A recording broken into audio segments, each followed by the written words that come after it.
함께 봉독한 말씀을 통하여 재난을 당하였을 때, 내가 재난을 당할 수도 있고요. 특별히 우리 주변에서 재난의 소식이 들렸을 때 축복의 유통자로 사는 우리들은 어떻게 해야 되는가?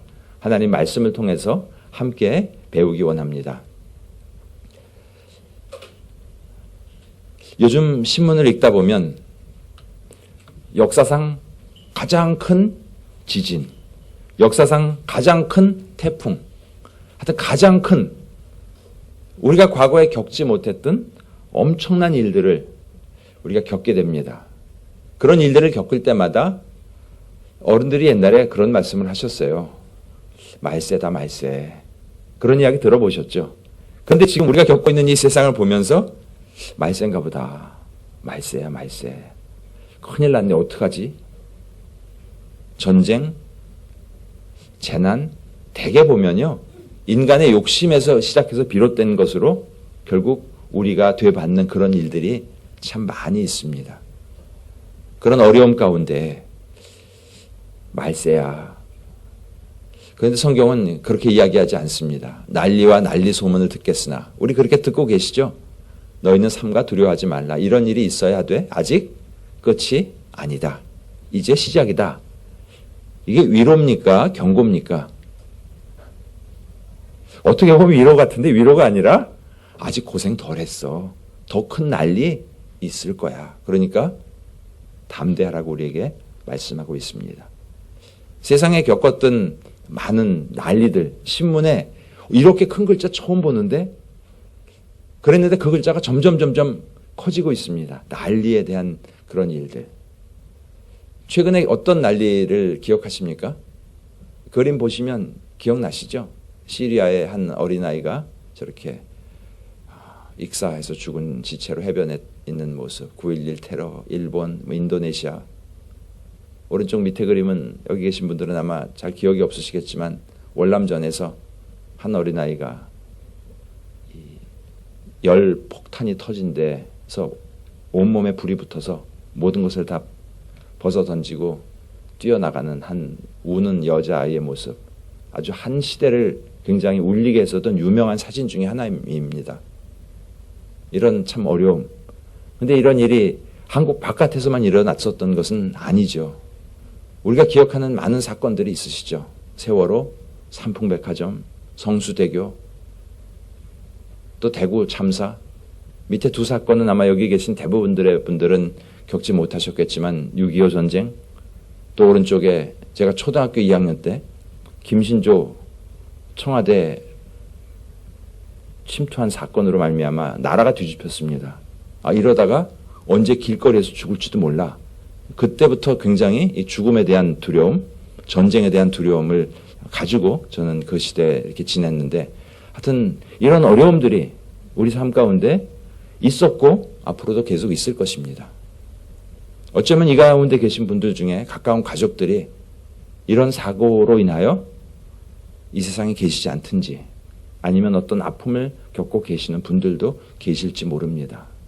그런 분들께 주님의 위로가 있기를 기원드립니다. 오늘 함께 읽었던 본문, 축복의 유통자로 사는 아브라함. 그는 선행을 베풀었습니다. 조카가 독립할 수 있도록 도와줬고 그렇게 살고 있는 그런 와중에 소식이 들립니다. 우리가 1절부터 10절까지는 읽지는 않았는데요. 전쟁에 대한 소식이 들립니다. 제가 좀 시청각으로 자료를 준비해 봤습니다. 창세기 14장 1절부터 14절까지, 12절까지는 어떤 내용이냐면요. 이 사해 주변에 있는 5나라들, 소돔, 고모라 뭐 이런 여러 나라들이 늘 조공을 바쳐서 이 엘람 왕 그돌라 오멜에게 조공을 바쳤습니다. 그런데 12년 동안 조공을 열심히 바치더니 13년째 돼가지고 이제는 우리 조공 안 바칠래? 그러니까 컸다 이거지 너네들 혼나볼래? 해갖고 쳐들어가려고 하다 보니까 혼자 쳐들어가는 것보다는 우리들 연합군을 모아서 한번 쳐들어가 봐야 되겠다. 그래서 주변에 있는 엘람, 시날, 엘라살, 고임 4나라의 왕들이 합쳐서 연합으로 이 밑에 5 부족을 침입해 옵니다. 이 4나라가요. 지금 보기에는 이름이 좀 그렇죠. 아마 이렇게 보시면 됩니다. 터키, 이란, 이라크, 사우디 연합군이 요단강 주변에 있는 부족 국가들, 국가라고 하기에는 좀 너무 적은 민병대 수준의 이렇게 나라들을 침략해 왔더라. 그랬는데 내 왕이 재물 양식 다 빼앗아 가고 소돔에 거주하는 누구도 잡아갔다고요? 문제는 롯을 잡아간 것. 다 잡혀간 이 소식이 아브라함에게 들렸습니다. 그랬을 때 아브라함은 어떻게 했는가? 15절 16절에 참 읽을 때마다 아싸 역시 멋있어 그런 생각 들죠. 그의 재물과 부녀와 친척을 다 찾아왔더라. 그러면 우리는 지금 북한으로 쳐들어가서 북한 지하교회 이 교인들을 다 구출해 와야 되는가? 그 이야기를 하고 있는 것은 아니고요. 이렇게 주변에 재난당한 소식이 들렸을 때 우리는 어떻게, 우리가 무엇을 해야 되는가 하는 내용을 함께 좀 보기 원합니다. 죄 때문에 우리의 탐욕은 사실 세월이 흘러가면 흘러갈수록 더 많이 갖고 싶고 더 많이 무엇인가를 누리고 싶은 마음 때문에 세상에 이런 재난은 계속 될 것입니다. 주님이 오실 때까지 재난은 끊임없이 계속 될 텐데 이럴 때 우리는 과연 무엇을 어떻게 해야 되는가? 축복의 유통자로 살 때 그동안 12장, 13장, 14장을 통해서 위기를 겪죠. 갈등을 겪습니다. 또 오늘은 재난이 닥쳐왔습니다. 이럴 때 과연 우리는 어떻게 해야 되는가? 주변에서 누군가 재난당한 소식을 들었을 때 우리도 많이 듣습니다. 동남아의 많은 나라들이 지진인 무슨 뭐 전쟁, 쓰나미 뭐 여러 가지 이것을 겪었을 때 과연 우리는 어떻게 무엇을 그들을 어떻게 어떤 마음으로 어떤 자세로 도와주어야 할지 오늘 말씀 가운데로 함께 들어가기 원합니다. 첫 번째 아브라함의 삶을 보면요. 그는 자신의 유익을 구하기보다는 남을 먼저 배려하는 삶을 산 것을 볼 수 있습니다. 남을 먼저 배려하는가. 자동으로 되는 삶이 아니죠. 우리는 얼마나 많이 배웠나 아니면 배우지 못했나 관계없이요. 나의 유익을 구하면서 삽니다. 한번 돌아보시죠. 어떠세요? 나한테 유익이 되는가 안 되는가 너무 계산 빠릅니다. 세상은 그것을 He is clever. 네, 하나님이 보시기에도 클레버한지는 모르겠지만 우리는 굉장히 약삭 빠르고 계산이 너무나 신속하게 되는 그런 삶 속에서 살고 있습니다. 어떻게 보면 그런 모습들은 사람들의 속성, 어떻게 표현하면 죄인들의 속성이라고 볼 수 있습니다. 우리가 죄인이기 때문에 남을 배려하지 않고 나부터 배려하려고 하는 모습. 오늘 제가 몇 가지 모습을 좀 보여드리려고 하는데요. 그것이 혹시 나의 모습은 아닌가 좀 한번 생각해 보기 원합니다. 아브라함도 충분히 이럴 수 있었습니다. 그런데 그는 그러지 않았다는 사실. 첫 번째, 자기 중심. 내 중심적으로 모든 것을 생각합니다. 롯이 잡혀갔어? 나는 할 만큼 했어. 내가 얼만큼 잘 도와줬는데 독립시켰잖아. 땅도 먼저 고르라고 내가 선택권도 줬는데 나는 이미 할 만큼 충분히 다 했거든. 난 더 할 게 솔직히 없어. 네. 우리 그렇게 반응할 수 있죠. 근데 정말 더 할 수 있는 게 없을까요? 하나님이 원하시는 것은 거기까지였을까요? 아브라함은 그렇게 하지 않았습니다. 두 번째, 자기 변명. 지금 전쟁이 어떤 전쟁입니까? 이게 동네 전쟁이 아니잖아요. 연합군이 쳐들어왔는데 우리 집 민병대 데리고 가서 필리핀에 가보면요. 빌딩, 하다못해 스타벅스에도요. 권총 차고 경비가 서 있습니다. 왜냐하면 길거리에 총 들고 다니는 사람이 많으니까. 이 아브라함의 사병이 물론 그보다는 좀 강했겠지만 이 4개국 연합 군대에 비교해 보면 싸울 대상이 아니잖아요. 이렇게 좀 딱 봤을 때 싸울 만한 대상이 아닌데 이건 내가 할 수 있는 그런 게 아니야. 구출하러 안 간다 하더라도 아브라함 겁쟁이네. 조카도 안 구하고 아무도 그렇게 이야기할 수 없습니다. 왜냐하면 상대가 너무 강하기 때문에 나는 할 수 없는 일이야. 내가 어떻게 전 세계 가난을 해결할 수 있어? 그렇죠. 가난 해결할 수 없죠.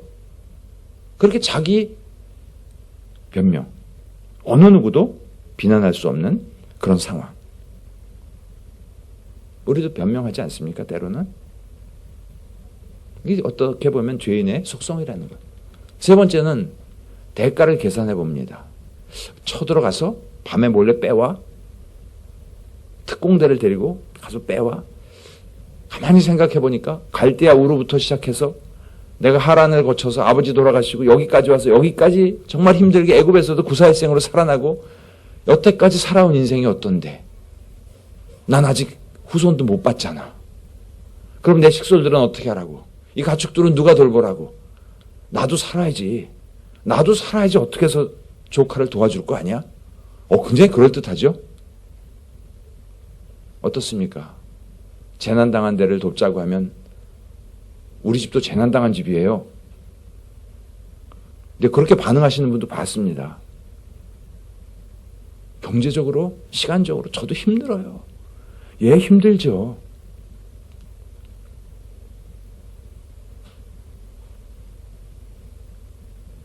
우리는 너무 자기 중심, 자기 변명, 대가 계산 잘 하지는 않나요? 또 이런 생각도 해볼 수 있죠.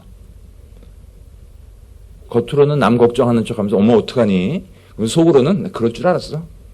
지가 독립해서 간다고? 그래 잘 되나 봐라. 나 떠나서 잘 되는 사람 내가 못 봤다. 어디 잘해보라 그래? 배은망덕. 이렇게 욕을 쓰기가 못해서 좀 복잡한 글씨를 넣어놨습니다. 속으로 쌤통하고 있는 그런 모습.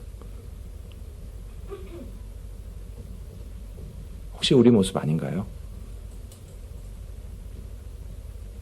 때로는 교회를 힘들게 하고 막 욕하고 떠났는데 그분 중에 뭐 좀 잘 안 됐다는 이야기를 들렸을 때 혹시 내 마음속에 저런 마음 없었나? 그렇죠?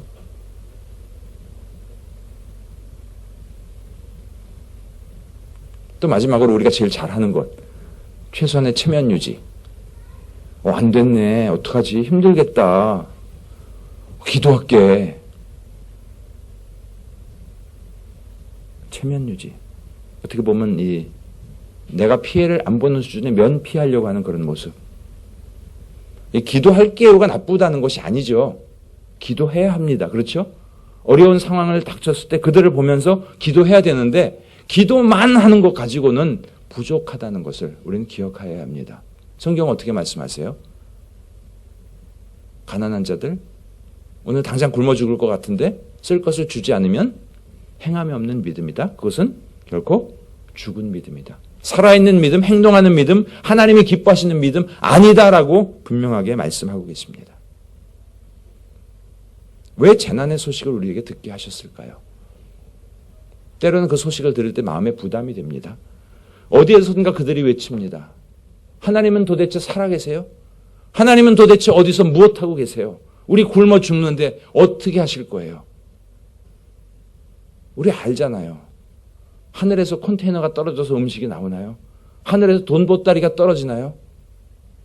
그 소식을 듣고 마음의 부담을 느끼는 우리들이 손을 펴고 물질을 보내는 것. 바로 그 손길이 그들이 기도한 하나님의 손길을 우리의 손길을 통해서 공급되기를 하나님 원하고 계신다는 사실을 우리는 다시 한번 기억해야 하겠습니다. 요새 통독을 하면서 이 복음서를 다 읽고 좀 새로운 각도로 축복의 유통자라는 각도로 저는 지금 통독을 해나가고 있는데요. 이 오병이어의 이적을 보는데 정말 새롭게 보이더라고요. 마가복음 6장 37절 대답하여 이르시되 너희가 먹을 것을 주라. 제자들을 바라보시면서 이 많은 사람들에게 너희가 먹을 것을 주라고 명령하십니다. 당신이 주실 수 있는 분이심에도 불구하고 우리에게 주라고 말씀하세요. 그럼 우리의 반응은 뭐죠? 우리가 어디서 200데나리온의 떡을 사다 먹이리까? 우리 200데나리온 없어요. 나 돈 없어요. 나 떡 없어요.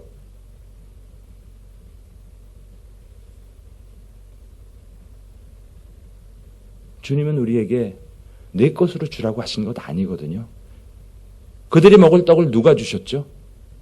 주님이 축사하셔서 제자들에게 주시고 제자들로 하여금 나눠주게 하셨습니다. 먹을 것을 주어야 되는 것 우리입니다. 그런데 우리는 늘 없는데요. 시간 없는데요. 바쁜데요. 집에 먼저 쓸 돈이 많이 필요한데요. 이것부터 해야 되는데요. 저것부터 해야 되는데요. 그런 우리의 모습. 주님이 기뻐하시는 모습은 어떤 모습일까요? 누가복음에 말씀합니다. 주라. 아무런 조건이 없습니다. 주라. 주라고 하십니다. 그냥. 그리하면 어떻게 해주시겠다고요? It will be given to you. 주라. 하나님께서 공급해 주시겠다고 말씀하고 계십니다. 남을 먼저 배려한다는 것. 나의 유익을 구하기 전에 남을 먼저 생각하고 남을 배려하는 모습. 아브라함의 모습이 바로 그런 모습이었습니다. 이 자기중심, 자기 변명, 대가 계산, 은근한 복수, 체면 유지 이런 거 다 내려놓고요. 그는 참 너무 멋있더라고요. 영화의 한 장면 같아요. 읽으면요. 사로잡힘을 듣고 생각 많이 하고 계산해보고가 아니고 듣고 쫓아가서 처부수고 찾아왔더라. 너무 멋있더라고요. 아, 이것이 축복의 유통자의 삶이구나. 남이 재난을 당했다는 소식이 들렸을 때 그를 위하여 행동하는 믿음. 이 행동하는 믿음으로 올해 축복의 유통자로 사시기를 주님의 이름으로 축복합니다. 자, 그러면 이렇게 누군가가 재난을 당했을 때 우리는 어떻게 해야 되는가? 성경에서는 어떻게 주님은 이 부분을 명령하고 계신가? 찾아보면요. 로마서 12장 20절에 같이 한번 읽겠습니다. 내 원수가 줄이거든 먹이고 목마르거든 마시게 하라. 그리함으로 내가 숯불을 그 머리에 쌓아 놓으리라. 악에게 지지 말고 선으로 악을 이기라. 원수가 아니었으면 딱 좋겠는데요. 그 사람이 줄이거든 먹이고 목마르거든 마시게 하라. 이것까지는 괜찮겠는데요. 해필 왜 원수인가요? 원수라도, 원수마저도. 그렇다면 재난당한 동남아에 있는 많은 분들이 원수인가요? 아니잖아요. 원수라도 그렇게 하라고 하는데 원수가 아닌 그들을 바라보면서 우리는 어떻게 해야 되는지. 가끔 일본으로 선교사로 가기로 결단했습니다 하는 분들을 이렇게 보면요. 연세 많으신 분들이 내가 다른 나라는 다 도와주는데 절대로 일본은 못 도와줘. 나라가 없어서 일본을 가. 그렇게 얘기하시는 어르신들이 많이 계십니다. 예, 이해합니다. 일제시대 때 얼마나 힘든 고난을 당했고 억울한 일을 당했고 그것이 응어리가 졌으면 그렇게까지 말씀하실까. 그런데 성경은 원수를 먹이고 원수를 마시게 하라고 말씀합니다. 그것이 선으로 악을 이기는 것이라고 말씀합니다. 로마서에서뿐만 아니라요. 잠언서에서도 구약에서도 말씀합니다. 원수가 배고파하거든 먹이고 마시게 하라. 잠언서 19장 17절 가난한 자를 불쌍히 여기는 것. 하나님께 돈 구워드리는 것이고 하나님께서 갚아주시겠다고 말씀하고 계십니다. 우리 주님이 보여주신 본이 이 본 아닙니까? 자신을 채찍질하고 침뱉고 때리고 하는 그 병사들을 바라보면서 저들을 사여달라고. 스데반 집사님의 모습이 그런 모습 아닙니까? 돌로 쳐서 죽이려고 하는 그 유대인 근본주의자들. 그들을 바라면서 이 죄를 그들에게 돌리지 마옵소서. 믿음의 사람들이 보여준 모습들이 바로 이런 모습들입니다. 출애굽기의 모세는 어떻습니까? 그렇게 말 안 듣고 그렇게 힘들게 하는 그 백성들, 그들의 죄를 사하시옵소서. 그렇지 아니하시오면 내 이름을 지워달라고까지. 이것이 축복의 유통자로 사는 사람들의 모습입니다. 연약한 남을 먼저 배려하는 그런 모습. 축복의 유통자는 나의 유익이 아닌 다른 사람을 먼저 배려하는 삶입니다. 남을 먼저 배려하는 삶. 그런 삶을 사시는 저와 여러분 되시기를 주님의 이름으로 축복합니다. 첫 번째는 남을 배려하는 삶. 두 번째는요. 나를 드러내지 않는 삶. 나를 드러내는데 자기 PR하는데 참 좋죠. 예, 자랑하고 자기를 높이고. 첫 번째는 무엇인가를 할 때, 무엇인가 남을 도울 때 대가를 계산해보고 기대하지 않는 것. 세상은 그런데 이렇게 살고 있잖아요. 내가 이렇게 열심히 일해서 실적을 얼마를 올리면 연말에 보너스를 얼마 줄 거야. 그렇죠. 방송에 나가서 일하실 때도 그렇죠. 내가 이걸 이렇게 해서 잘해서 얼마의 수익을 얻게 해주면 그중에 몇 %를 나를 줄 거야. 분실물을 잊어버렸을 때 누군가 찾아주잖아요. 그러면 그게 제가 찾아봤더니요. 유실물법 제4조에 의해서 그 물건의 시가의 5%에서 20%를 청구할 수 있는 권리가 있다. 근데 이건 청구를 해야 주는 거래요. 그냥 주는 게 아니고요. 지금 교회 오면 좋은 거 많이 배우죠. 근데 그러지 말라는 겁니다. 그것을 기대하고 뭔가를 바라고 선행을 하는 것, 그것이 아니라고. 아브라함이 보여준 삶은 그것이 아니었습니다. 다 찾아갖고 왔어요. 사람도 찾아갖고 왔어요. 도난당한 모든 물건도 다 찾아갖고 왔어요. 얼마나 소돔 왕이 고마웠겠습니까? 고맙죠. 잃어버린 거 다 찾아줬는데, 가족을 잃어버렸는데 가족과 물건을 다 찾아줬다 그러면 얼마나, 가족이 살아온 것만 해도 충분히 감사하잖아요. 그래서 물품 내가 다 가져라. 5% 20%가 아니라 물품 내가 다 가져라. 이렇게 이야기했을 때 아브라함은 사실 형제할 수 있는 그런 상황이죠. 한 나라에 거의 재산을 가질 수 있는 그런 상황이었는데 어떻게 합니까? 내게 속한 것은 실 한 오락이나 들매끈 한 가닥도 내가 가지지 아니하리라. 왜냐하면 내가 아브라함을 부자 되게 만들었다는 이야기 들릴까 봐. 왜냐하면 이 일은 하나님이 하신 것인데 그 영광이 다른 사람에게 돌아갈까 봐. 우리가 누군가에게 선행을 할 때, 누군가에게 베풀 때 회사 같으면 이 회사가 얼마나 착한 기업인가, 얼마나 선행을 많이 했는가, 어려운 사람들을 도와줬는가 하는 것을 홍보 목적으로 쓰기도 합니다. 뭐 그 자체가 나쁜 건 아니죠. 일단 착한 일을 했기 때문에. 그러나 우리가 그런 어떤 홍보 목적으로 자신을 드러내기 위해서 이렇게 하는 그런 모습, 주님이 기뻐하는 모습이 아님을 성경은 말씀하고 있습니다. 깨끗한 마음으로 주님을 부르라고 말씀합니다. 다른 동기 없이. 그래서 주님이 그렇게 명령하셨기 때문에 주님을 순종하는 그런 삶으로. 다윗이 이렇게 고백하죠. 내 속에 정한 마음을 창조하시고 Create in me a pure heart. 순수한 마음, 순전한 마음, 투명한 마음, 깨끗한 마음, 그런 마음으로 나아가라고 말씀하십니다. 왜냐하면 우린 이미 받았잖아요. 충분히 받았잖아요. 돈이 아니고요. 우리를 구원해 주시고 우리를 사랑해 주시는 그 주님의 사랑, 값으로 계산할 수 없는 priceless grace, 그 은혜를 우리 받았잖아요. 이미 받았기 때문에 더 무엇인가 대가를 구하지 말고 주님이 하신 그 모습대로 그렇게 이웃을 돌아보라고 말씀하십니다.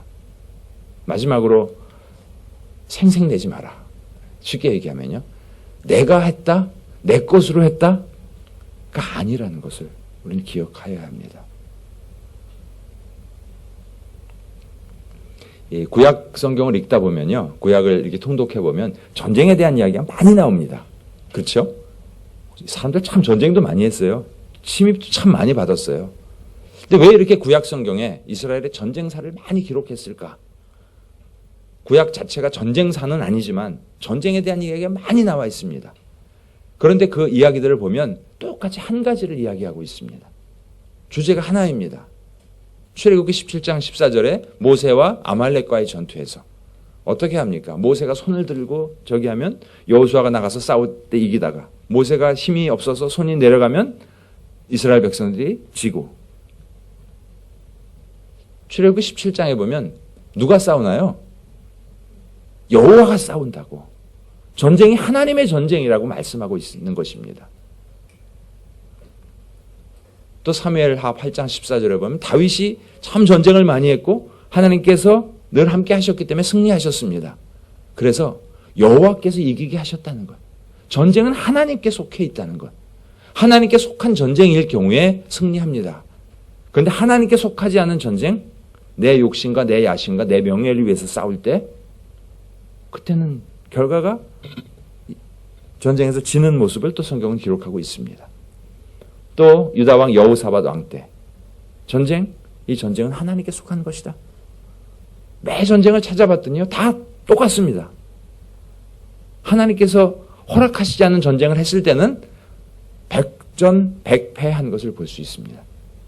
히스기야 왕이 부르짖을 때 한 천사를 보내셔서 상대방 모든 지휘관들을 멸하고 싸우지도 않고 승리를 얻게 되는 이런 모습을 통해서 결국 전쟁에 대한 내용을 통해서 우리에게 주시는 교훈 하나입니다. 사무엘상 17장 47절 말씀처럼 전쟁은 여호와께 속해 있다는 사실. 하나님께서 함께 하실 때. 아브라함의 이 전쟁 14장 20절에 이렇게 기록되어 있습니다. 대적을 내 손에 붙이신 하나님을 찬송할지로다. 아브라함에게 있었던 318명의 병사는 어떤 훈련을 받았을까? 그의 사병은 특별한 네이비 실 훈련을 받았을 것이다. 네이비 실이 뭔지 아세요? 한번 보셨나요? 실이요. sea, air, and land. 어디에서나 전쟁을 할 수 있는 특수 부대입니다. 미국 해군 부대에서 훈련을 시키는 웬만한 사람 한 사람이 뭐 100명, 200명 해치는 건 아무 일도 아닌 그런 사람. 그래서 전쟁에서 이겼나요? 다윗이 물맷돌을 너무 잘 골랐기 때문에, 다윗이 돌린 물매의 가죽 탄력이 좋았기 때문에, 그날 컨디션이 좋았기 때문에 아니잖아요. 물론 평소에 연습해야죠. 평소에 훈련해야죠. 하지 말라는 것이 아니라, 그러나 승리케 하신 분이 하나님이시라는 사실. 내 힘으로 한 것이 아니라 하나님의 능력으로 전쟁에서 승리했다는 것. 우리가 기억해야 될 부분이 바로 그것입니다. 하나님께 속한 전쟁이기 때문에 하나님께서 싸우셨고 하나님께서 행하셨기 때문에 이길 수 있었다는 것. 다윗이 골리앗 앞에서 이렇게 이야기합니다. 나는 탄력이 좋은 물매를 가지고 내 앞에 나가노라 하지 않고 하나님의 이름으로 내게 나가노라. 그가 승리할 수 있었던 비결은 바로 하나님이 함께 하시는 것이었습니다. 베드로와 요한이 성전 미문에 앉은 안진뱅이를 바라보면서 어떻게 이야기합니까? 은과 금은 내게 없다. 내 능력으로 너희를 도와줄 수 없다. 나는 할 수 있는 것이 없지만 내게 있는 예수 그리스도의 이름으로 하나님께서 하시도록 하나님이 주신 것을 가지고 하는, 그렇기 때문에 자기가 생색낼 것이 없다는 사실을 우리는 다시 한번 기억해야 되겠습니다. 축복의 유통자로 올 한 해 살 때 어쩌면 많은 사람들의 칭찬을 받을런지도 모릅니다. 그러나 우리가 꼭 기억해야 될 것은 내 것이 아니었다는 사실, 내 능력이 아니었다는 사실, 주님이 주신 것을 그저 우리는 유통한 자에 불과하다는 겸손한 모습으로 우리는 나아가야 할 것입니다. 베드로전서 4장 11절에 말씀합니다. 같이 한번 읽겠습니다. 만일 누가 말하려면 하나님의 말씀을 하는 것 같이 하고 누가 봉사하려면 하나님이 공급하시는 힘으로 하는 것 같이 하라. 이는 범사에 예수 그리스도로 말미암아 하나님의 영광이 받으시게 하려 함이니 그에게 영광과 권능이 세세에 무궁하도록 있느니라. 아멘. 누가 봉사하려면 어떻게 하라고 해요? 하나님이 공급하시는 힘으로 해라. 하나님이 공급하시는 힘으로 하면 그게 무슨 얘기죠? 하나님이 공급하시는 힘. 첫째, 내 힘으로 하는 거 아니라는 겁니다. 네 것 가지고 한 것 같이 생색내지 말라는 겁니다. 하나님 거라는 것입니다. 하나님이 내게 맡겨주신 하나님의 것을 가지고 하는데, 첫째, 자기 자랑하지 마라. 자기를 드러내지 마라. 두 번째, 하나님이 공급하시면 어떻게 공급해 주실까요? 하나님 물 좀 주세요. 그럼 여기 한 2방울 주시나요? 넘치도록 주시잖아요. 풍성하게 주시잖아요. 하나님이 주신 것 갖고 공급하는데 그냥 간신히 굶어 죽지 않을 만큼, 아니요, 풍성하게 하나님이 공급하시는 힘으로 해주는 것처럼 그렇게 하나님 앞에 영광 올려드리라고 말씀하고 있습니다. 자, 주변의 소식이 올해도 많이 들릴 것입니다. 축복의 유통자로 우리가 어떻게 섬겨야 되는가? 내 소유로 베풀면 우리는 생색이 납니다. 그렇죠. 내가 도왔기 때문에. 그러나 내 것이 아닌 하나님의 것으로 도왔다고. 또 하나님의 손길, 늘 풍성하게 우리가 공급받았던 것처럼 풍성하게 도우라고 말씀하십니다. 이 말씀을 우리 기억하면서 올 한 해 축복의 유통자로 어떻게 살아가야 될까? 이 찬양이 생각이 나더라고요. 같이 부르진 않을 건데요. 사랑은 참으로 버리는 것 베푸는 것, 이 찬양에 이 후렴 부분에 왜 어릴 때 주일학교에서 하시잖아요. 이거 하죠. 왜 이상하다 동전 한 입 움켜 잡으면 없어지고 쓰고 빌려주면 풍성해져 땅 위에 가득하네. 이게 하나님의 경제 법칙입니다. 올 한 해도 그렇게 섬기시는 그런 은혜가 있기를 주님의 이름으로 축복합니다. 선교사님들이 가끔 방문하십니다. 목사님 이거 좀 기도해 주세요. 선교사님이 기도해 달라고 하시는 건 기도해 달라고 하는 겁니다. 재정적으로 도와달라는 이야기를 직접적으로 하시는 것은 아닙니다. 그러나 그 이야기를 듣게 하셨는데 그 이야기를 통하여 재정적인 도움이 들어갔을 때 그 문제가 해결된다면 우리가 그냥 기도하겠습니다라고 끝나는 것은 아까 얘기한 5번째 면피, 체면 유지일 수도 있다는 것. 우리 올 한 해 어떻게 섬겨야 될까? 각자에게 주시는 부담, 그 부담만큼 섬기십시오. 얼마를 도와드려야 되는데 괜히 금액이 적은 것 같아요. 적은 금액도 아닌데 그럼 더 도와드리십시오. 마음속에 있는 부담만큼. 그래서 올 한 해 축복의 유통자로 주님 앞에 드렸을 때 하나님이 어떻게 축복해 주시고 채워주시고 갚아주시는지를 경험하시는, 놀라운 그런 경험을 하시는 그런 은혜가 있기를 주님의 이름으로 축복합니다. 우리 시간 한번 기도하시겠습니다.